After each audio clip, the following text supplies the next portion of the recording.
Part 2, single moms should not give their teenage sons dating advice.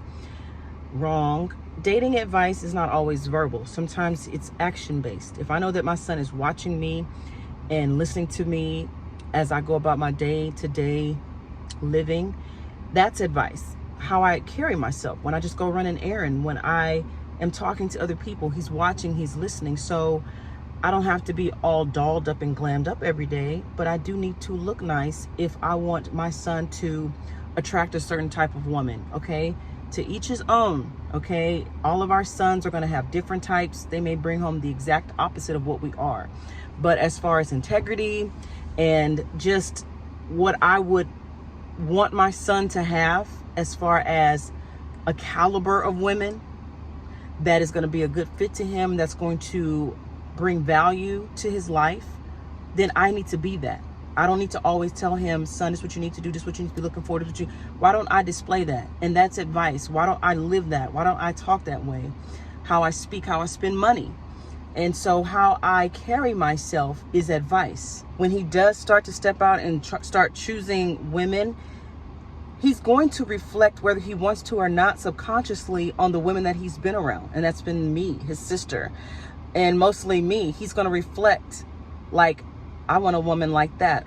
Just like, you know, girls do with their dads in average. I'm talking about the average. Like, you know, if you have a great dad who's present, just like me, I look for men that have the same type of characteristics that my father had, because he was a good father. He was a great father.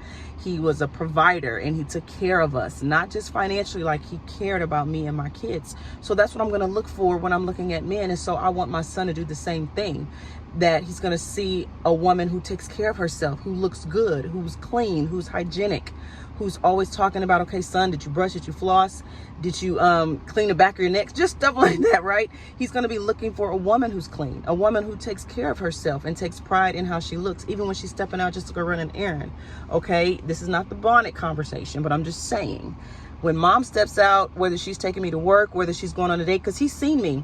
Where you going? I'm going on a date. I'm going on a lunch date. And he watches how I dress. Every time I step out, if I'm going on a date or I'm just going out, my son tells me all the time, Mom, you look so beautiful. You look so nice. You don't think that's not what he's going to want?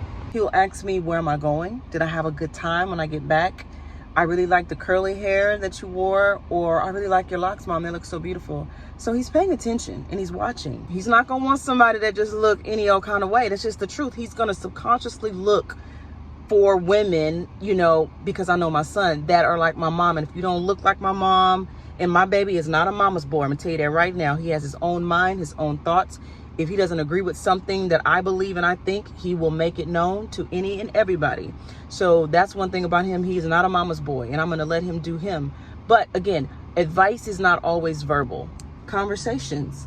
My son and I have in-depth conversations, intellectual conversations. So he's going to want to find a young lady, and he's going to be looking for a young lady that can have a conversation, that can talk.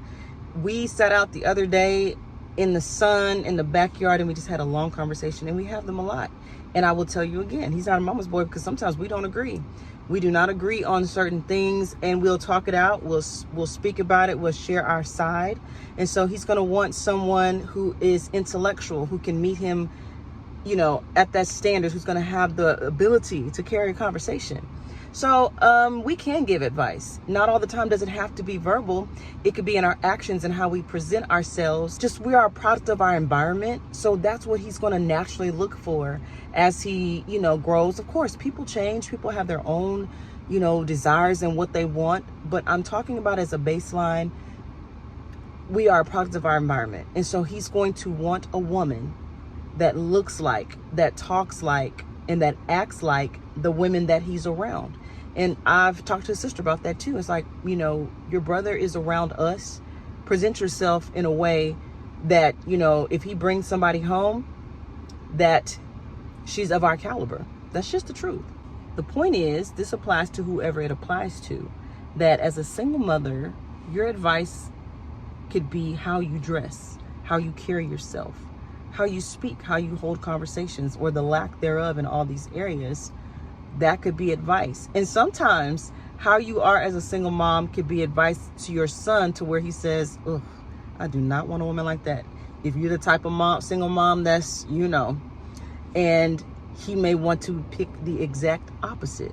So I say that even in my own personal life, my mom taught me some things not to do, and she taught me some things to do just by her actions. She didn't give me a lot of dating advice, but I watched the do's and the don'ts of what I would do and what I would not do. So for those telling us that we cannot give our teen sons advice, we're giving it to them anyway. We're giving it to them directly, indirectly, subconsciously. You know, we are giving them advice by our actions, our communications, the way we carry ourselves, the way we dress, or the lack thereof.